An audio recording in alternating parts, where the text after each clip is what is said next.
খোলা আকাশে শত হাজার পাখি উড়ে, কোনো পাখির দাম নাই। মালিকের খাঁচায় যেই পাখিটা আটকানো, ওই পাখির কি দাম? জমিনে বান্দার অভাব নাই, ওই বান্দাগুলোর কোনো দাম নাই। যেই বান্দা কালেমার রশি গলায় লাগাইয়া বলে আমার আল্লাহ ছাড়া কেউ নাই, এই বান্দার মূল্য এত বেশি, এত বেশি, ফেরেশতাদের থেকেও আল্লাহর কাছে মূল্য বেশি। এজন্য আমি মুরব্বীর কি দরকার, আল্লাহ নিজে বলেছেন, আমি আয়াত পড়েছিলাম, ইয়া আইয়ুহাল্লাযীনা আমানুত্তাকুল্লাহ, ও মুমিনেরা আল্লাহকে ভয় করো, ওয়া কুনু মা'আস সাদিকিন, এই জমিনের মধ্যে যারা সত্যবাদী তাদের বন্ধু হইয়া থাকো। হাদিস পড়েছিলাম সংক্ষেপ, নবী বলেন মান তাওয়াযা লিল্লাহ রাফাআহুল্লাহ, আল্লাহ নবী বলেন যে নিজেকে ছোট মনে করে চলবে আল্লাহর জন্য, আল্লাহ তার মর্যাদা বাড়ায় দিবেন।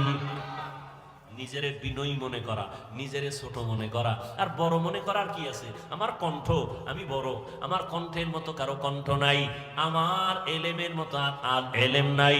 বলে তোমার এলেম কত? মাপ দিছুনি, মাপ দিয়া দেখো কয় কেজি হবে।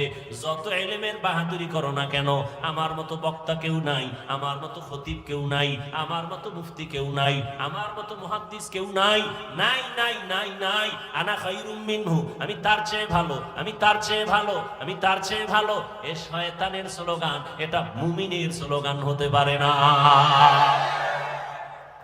তুমি কত ভালো, কত বড়? কয় বড় বড় যতই বলি, আমি আল্লাহর কসম খেয়ে বলি, যত বড় মুহাদ্দিস দাবি করি না কেন, শাহ ওলিউল্লাহ মুহাদ্দিসের সমতুল্য হতে পারবে না। যত বড় খতিব দাবি করি না কেন, খতিবে আজম সিদ্দিক আহমদ রাহমাতুল্লাহ আলাইহি 1000 ভাগের 1 ভাগ খাওয়া যাবে না।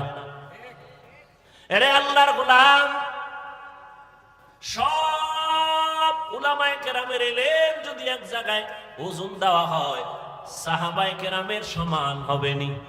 হবে? আসহাবী কান নুজুম, রহমতের নবী বলেন আমার এক একটা সাহাবীর দাম কত জানো? আকাশের নক্ষত্রের সমতুল্য। আমি মুহাম্মাদের আদর্শটাও যেমন সুন্নাত, আমার সাহাবাদের আদর্শটাও তেমন সুন্নাত। ও দুনিয়ার উম্মতেরা, আমার সাহাবাদের এত দাম, আল্লাহ নিজে খুশি হইয়া বলেন রাদিয়াল্লাহু আনহুম ওয়া রাদু আন, আমিও তাদের উপরে রাজি, তারাও আমি আল্লাহর উপরে রাজি। সাহাবায়ে কেরামের ইলমের সমান হবে না। সমস্ত সাহাবাদের ইলম যদি এক জায়গায় করা হয়, রহমতের নবীর সাথে কোনো তুলনা। এবার রহমতের নবীর ইলম কত? নবী খুশি হইয়া বলেন উতিতু ইলমাল আউয়ালিনা ওয়াল আখিরিন, আল্লাহ আমাকে আউয়াল আখিরের ইলম দান করেছেন। আদম নবীরে যা দিবেন আল্লাহ সেটা আমারে দিবেন, মুসা নবীরে যা দিবেন আল্লাহ সেটা আমাকেও দিয়েছেন, ঈসা নবীকে যা দিবেন আমাকেও সেটা দিয়েছেন। এক কথায় সব ইলমের মজমুআ, সব ইলমের সমষ্টি আল্লাহ আমি একা মুহাম্মদের দিয়েছি। সুবহানাল্লাহ। না আসবে কেমনে? ফজর পড়েন নাই, জোহর পড়েন নাই, আসর পড়েন নাই, মাগরিব পড়েন নাই, এশা পড়েন নাই, বিড়ি টাইনা ঢুকছেন, সুবহানাল্লাহ আইবো কেমনে? আহা, এরে যুবক, কপাল ভালো কিন্তু পুরিয়া ফেলাইলি নিজ হাতে। ওই আবু জাহাল 13 বছর আমার নবীকে দেখলো, বয়ান শুনলো, কপাল খারাপ, কালেমা পড়লো না। কে? যেই নবীর একবার দেখলে পেটের ক্ষুধা নিবারণ হয়ে যায়। কেমন মায়ার নবী আমার, যেই নবীর ঘাম থেকে মেশকের ঘেরান পাওয়া যায়। ও গো নবীর উম্মতেরা,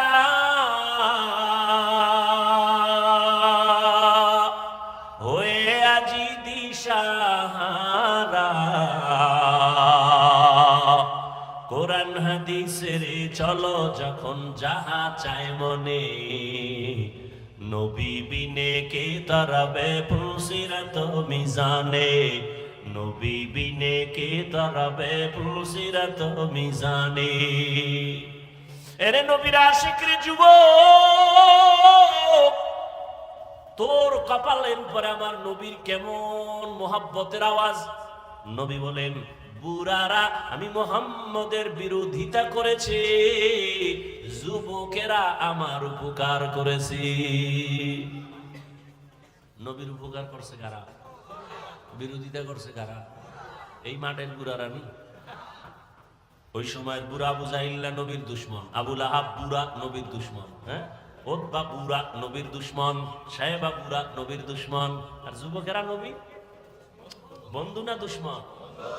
এই যুবক লিখে রাখ, 2 থেকে 300, 400, 500 টাকাও যদি খরচ করা লাগে, একটা পেস্টুল বানাইয়া রাস্তার মোড়ে মোড়ে টানায় দিবি, কথাটা ভুলে যাবি না রে বাবা।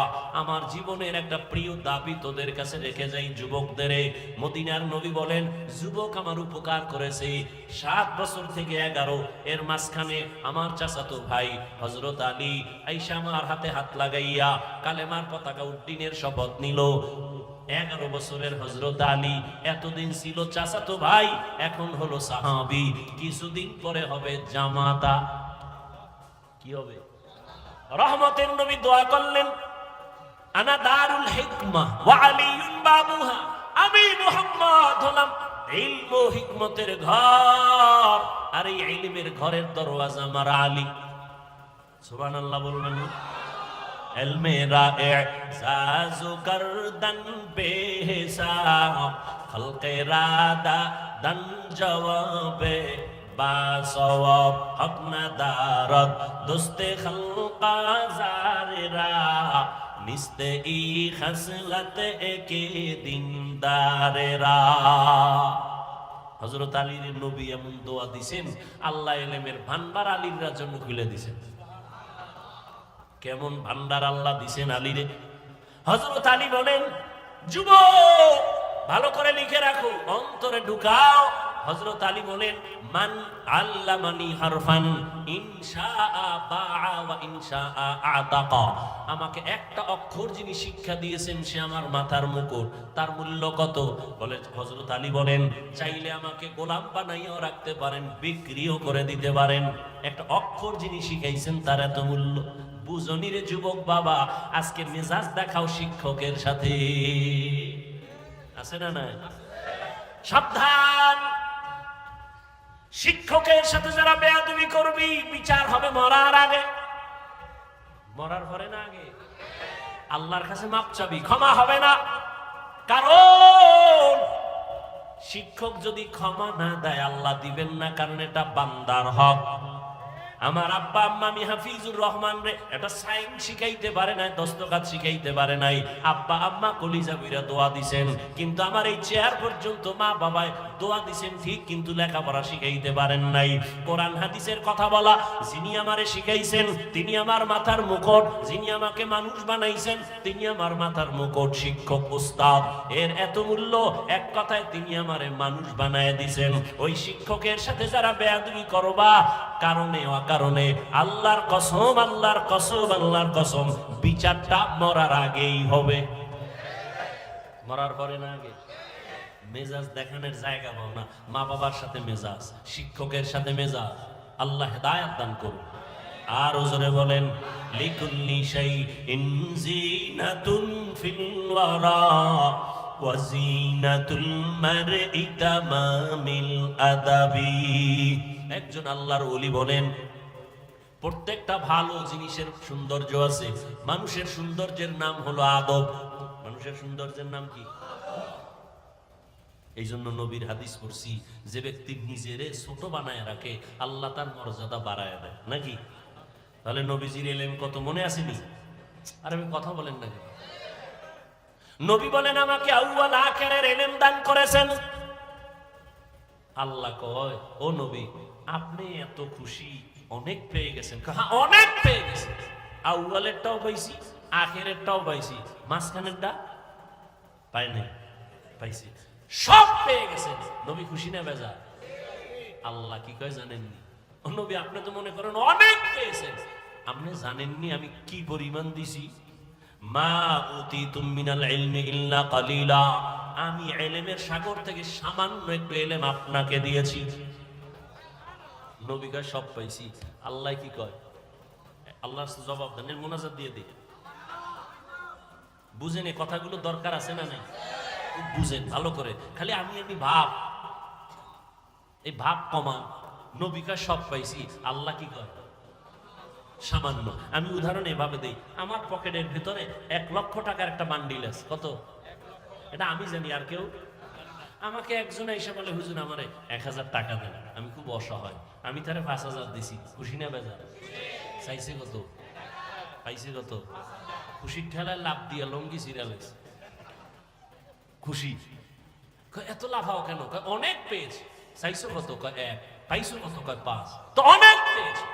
আমি কই, আমার কাছে যা আছে তুমি পেয়েছো অনেক না, আমার পকেটে যেই পরিমাণ টাকা আছে সেই হিসেবে তোমাকে আমি সামান্য দিয়েছি।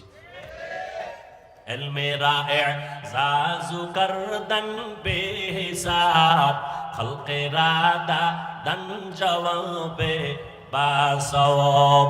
যেই নবীর কোনো তুলনা নাই, জ্ঞানের কোনো তুলনা নাই, ইলমের কোনো তুলনা নাই, তাকওয়ার কোনো তুলনা নাই, ইখলাসের কোনো তুলনা নাই, আমলের কোনো তুলনা নাই, ইহসানের কোনো তুলনা নাই। রহমতের নবী, এতটা আল্লাহ তাকে সম্মান দিলেন, এতটা মর্যাদা দিলেন। সেই নবীও বারবার বারবার মুনাজাত করে দোয়া করে, আল্লাহুম্মা জাআলনি ফি আইনি সাগীরা ওয়া ফি আইনিন নাসি কাবীরা। ও দয়ার মালিক, আমাকে তুমি ছোট বানায়া রাখো, আমার নজরে ছোট বানায়া দাও, উম্মতের নজরে মর্যাদা বাড়ায়া দাও। আমি যেন কখনো অহংকার বশত হইয়া বলি না আমি বড়, আমার মতো ইলমওয়ালা কেউ নাই, আমার মতো আমলওয়ালা কেউ নাই, আমার মতো তাকওয়াওয়ালা কেউ নাই, আমার মতো বড় ডিগ্রিদারি কেউ নাই। বলে তুমি যত বাহাদুরি করো না কেন, সাহাবাদের সমান হতে পারবা না, মুজাদ্দিদ আল-ফিসানির সমান হতে পারবা না। যত বড় তুমি দাবি করো না কেন, ও আল্লাহর বান্দা খাজা মাইনুদ্দিন চিশতি আজমিরির মতো হতে পারবা না, ও আল্লাহর বান্দা কাসিম নানতবির মতো হতে পারবা না, রশিদ আহমদ গাঙ্গুহির মতো হতে পারবা না। সব একদিকে ফালাও, শাহ ওলিউল্লাহ মুহাদ্দিসের মতো হওয়া যাবে না। এইভাবে যাইতে যাইতে সাহাবাদের তুলনা হবে না, সাহাবাদের তুলনা নবীর সাথে হবে না। নবী যা পাইছেন আমার আল্লাহ বলেন সামান্য দিলাম। অতএব নিজেকে বড় মনে করা বন্ধ করে দাও, বলো আমি যা জানি কিছুই না, অজানা অনেক কিছু বাকি। নিজেকে যদি বড় বানাতে চাও হে মুমিন, বড়দের কদমে নিজেকে করে দাও বিলীন। मिटा दो अपना हस्ती को अगर कुछ मर्तबा चाहो, के दाना खाक में मिलकर गोले गुलजार होता है। এরে আল্লাহর বান্দারা, ফেরাউন মনে করেছিল আনা রব্বুকুমুল আলা, আমি শুধু খোদা না বড় খোদা। পানির মধ্যে যখন সুবানি খাইছে তখন কয় আমি আসলেই হুদা। কি এর খোদা? নমরুদ মনে করেছিল আমি সব থেকে বড়। মশা যখন ঢুকছে পায়ের জুতা সান কপালে লেগে গেছে। ঠিক নেই? আহা, ঘটনা কখন শোনাবো, শুনাইই ফেলে। ওমরে ফারুক রাদিয়াল্লাহু তাআলা আনহু, খেলাফত চলতেছে ওমরের। অর্থ মন্ত্রণালয়ের দায়িত্ব, বাইতুল মালের জিম্মাদার তখন বানায় দিলেন আবু উবাইদা ইবনুল জাররাহ রাদিয়াল্লাহু তাআলা আনহুকে। তিনি বাইতুল মালের জিম্মাদার। ওমরের খেলাফত চলতেছি। একদিন ঈদ আসছে, ঈদের আগের দিন বিবি সাহেবা বললেন, ও খলিফাতুল মুসলিমিন, বাইতুল মাল থেকে অগ্রিম বেতন নিয়ে আসেন, কেনাকাটা লাগবে। যদি আপনার আমার লাগবে না, সন্তানের লাগবে, টাকা দরকার। ওমর চিঠি লিখলেন আবু উবাইদা ইবনুল জাররাহ রাদিয়াল্লাহু আনহুর কাছে। চিঠি লিখলেন, আমার অগ্রিম বেতন 1 মাসের দিয়া দাও। আবু উবাইদা ইবনুল জাররাহ চিঠি পাইয়া কান্না শুরু করলেন। তিনি আবার পাল্টা চিঠি লিখলেন ওমরে ফারুক খলিফাতুল মুসলিমিনের কাছে, খলিফাতুল মুসলিমিন, আপনার বেতনটা আমি অগ্রিম দিব। আমার 2টা প্রশ্নের জবাব আগে দিতে হবে। 1 নাম্বার প্রশ্ন, চিঠি লিখছেন, 1 নাম্বার প্রশ্ন, আগামী মাস আপনি বাঁচবেন কিনা গ্যারান্টি? हर के दारत खौफे हक दर दिल मदाम जन्नतुल मावा देहत उरा मकाम। আল্লাহর ভয়, তাকওয়া, আল্লাহর ভয় তাকওয়া। আবু উবাইদা ইবনুল জাররাহ লিখলেন, অগ্রিম 1 মাসে বেতন যে চাইলেন আমাকে জবাব দেন, আগামী 1 মাস আপনি বাঁচবেন তার গ্যারান্টি আসেনি। কথা বলেন না কেন? বুঝেন আমার কথা, বুঝেন? কয় প্রশ্ন? কয়টা করছে? দ্বিতীয় প্রশ্ন, আপনি খেলাফতে আজকে আছেন, রাষ্ট্র পরিচালনার দায়িত্বে আপনি যে আজকে আছেন, আগামী মাসে জনগণ আপনাকে রাখবেনি। কথা বুঝেন? আপনি যখন ক্ষমতায় বসে আছেন, আগামী মাস পর্যন্ত ক্ষমতায় পাবলিক আপনারে রাখবেনি না হেলিকপ্টারে ভাড়ায় দিবে?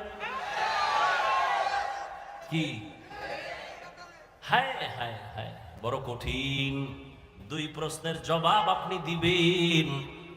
ওমর চিঠি পাইয়া হাউমাউ করে কান্না শুরু করলেন আর দোয়া করলেন, হে মালিক, আবু উবাইদা ইবনুল জাররাহ মাকাম বাড়ায় দাও। এর নাম কি? তাকওয়া। এত বয়ান, এত বয়ান, এত বয়ান, এত বয়ান, তাবলীগ ওয়ালাদের বয়ান, পীর সাহেবদের বয়ান। ও যুবক, ভালো করে মনে রাখি, ওরে যুবক, লাইনে বেলাইনে তো কম দৌড়াইলি না রে বাবা, রং বেরঙের ঘোড়া দৌড়াইলি জীবনে। যত বন্ধু বান্ধব পাইছো শুনে লাও, ওই কথা যেটা লিখতে কইছি মনে আছে নি? রাস্তার মোড়ে মোড়ে টানাবি। একটা যুবক যদি টানাইতে পারো, সেজদায় যাইয়া তোর জন্য কলিজা বইরা ভোর রাত্রে দোয়া করুন। আর কথাটা আমি কসম খাইয়া বলবো যে এত গ্যারান্টি কথা, 3 বার কসম খাবো, ওয়াল্লাহি বিল্লাহি তাল্লাহি। আল্লাহর কসম 1 বার, আল্লাহর কসম 2 বার, আল্লাহর কসম 3 বার। এবার কথাটা বলতেছি, জীবনে বহু বন্ধু পাইছো, বান্ধবী পাইছো, 3 বার কসম খেয়ে বললাম, এই সব বন্ধু বান্ধবী, নেতা নেত্রী সব হলো ধান্দাবাজ, সব হলো স্বার্থপর। আল্লাহর কসম,